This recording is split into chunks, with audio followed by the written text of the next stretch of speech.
اکنون جوانهای محترم، هر کدام شما شخصیت هایی که زن نداره، وقتی که اگر زن گرفته میشوه حرکت کنه، انتخاب کنه یک دختر صالحه پاکیزه خداپرست به زن بگیره، چون که زن این زمین کشتزار مرد است. اگر زمین هرچند خوب باشه، هرچند زمینی یعنی حاصل بخشنده باشه، برای انسان حاصل خوب میگیره. اگر زمین شوره، زمین بد باشه، برای انسان حاصل خوب نمیبخشد. یعنی زن اگر پاکیزه نباشه، خدا ترس و تقوا نباشه، امید نداشته باش که آینده فرزندی تو صالح میشه، فرزندی تو یعنی انسانی خوب میشه. چون که اکثرا زیادتر یعنی فرزند به سوی مادرش میره، فعل خصلت و رفتار کردار. وقتی اگر یعنی مادر بد و ناپاک باشه، فرزندم این چنین میاد. و این خاطر شما جوانهای محترم حرکت کنید وقتی که زنگیر میشوه، یک زنهای صالحه پاکیزه خداپرست. حتی پیغمبر بزرگوار در یک روایت گفتن که انسان برای یعنی انسانها دخترها را، زنها را برای 4 چیز میگیرن. یا اینکه برای دارندگیشو میگیرن، یا اینکه برای کلانزادگیشو میگیرن، یا اینکه برای زیباییشو میگیرن، یا اینکه برای دینداریشو میگیرن. جناب پیغمبر گفتن وقتی شما زنهای دیندار یافته، یعنی زنهای صالحه خداپرست یافته، مالتون در خاک بزنه، یعنی مال چی قدره باشه صرف کنه، این چنین زنهای پاکیزه و صالحه را بزنید گیره.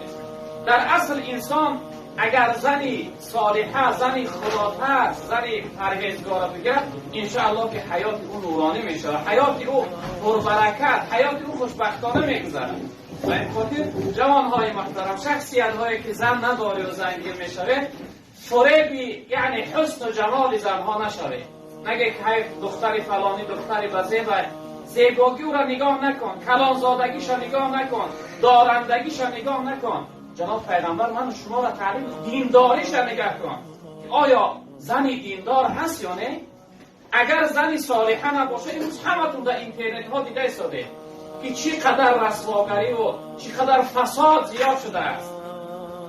یعنی که میبینن که دخترهایی که شوهرهاش در جانب روسیه هستن، شب یک جوانه به همون جاگه که قد شوهرش خواب میره، یک جوانه دعوت میکنه. از روی چی است؟ از روی بی ایمانی، از روی یعنی بیدینی زنها. و این خاطر یعنی دادرای محترم، برادران عزیز بزرگوار، حرکت کنه یک زنی صالحه، یک زنی دینداره، یعنی که بزنی بگه، تا اینکه آینده حیات شما خوشبختانه بگذره، آینده فرزندای شما صالح شوند. والله قسم اگر فرزندا صالح نباشند، از روزی تولدش تا روزی مردن تخمد میگیرد. ما میام مقاله تاجیکی داریم که فرزندی خوب باقی پدر، فرزندی بد داغی پدر.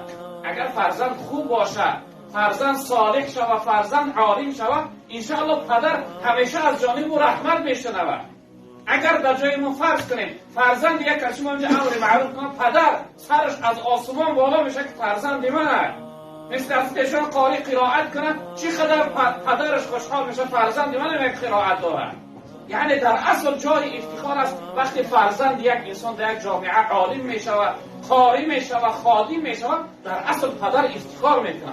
اما خدای نخواسته اگر فرزند من شما فاسق شود، فاجر شود، زناکار شود، عرق نوش شود، رهزن شود، دزد شود، در یک عمر عذاب میکشه، زجر میبینه، ناراحتی از روی فرزند میبینه. و این خاطر ما و شما اگر بخواهیم که آینده فرزندامون، نسلمون، زندگیمون خوب شود و خوشبختانه بگذره، حرکت داشته باشیم که چیکار کنیم؟ زنی خوب انتخاب کنیم. در اصل فرزند یعنی که در آغوش مادر به وای میرسه، تربیه مییابد. تا 2.5 سالش از سینه مادر فرزند شیر میخوره. اگر این مادری به تقوا باشه، انشاءالله که شیر او شربت جنت است. اما مادر اگر یعنی فاسقه و فاحشه باشه، شیر او زهری هست که در کام فرزند میریزه. امروز متاسفانه اکثر پدرها میاین از فرزنداش نزد ما شکایت میکنن، میگن حضرت بچه‌م گوشم نمیکنه، بچه‌م نماز نمیخونه، بچه‌م گپ نمیگیره. اصلش نگاه میکنی که یا خودش خوب نیست یا که همسرش خوب نیست. در اصل وقتی ما خودمون صالح نباشیم، خودمون خوب نباشیم، امید نداشته باشیم که آینده فرزند ما خوب بشه. برای همین برادران عزیز بزرگوار، ما باید فکر آینده را داشته باشیم. ما فکر کنیم که آینده یعنی اهل ما، عائله ما، خواجگی ما خوشبختانه زندگیمون باید بگذره.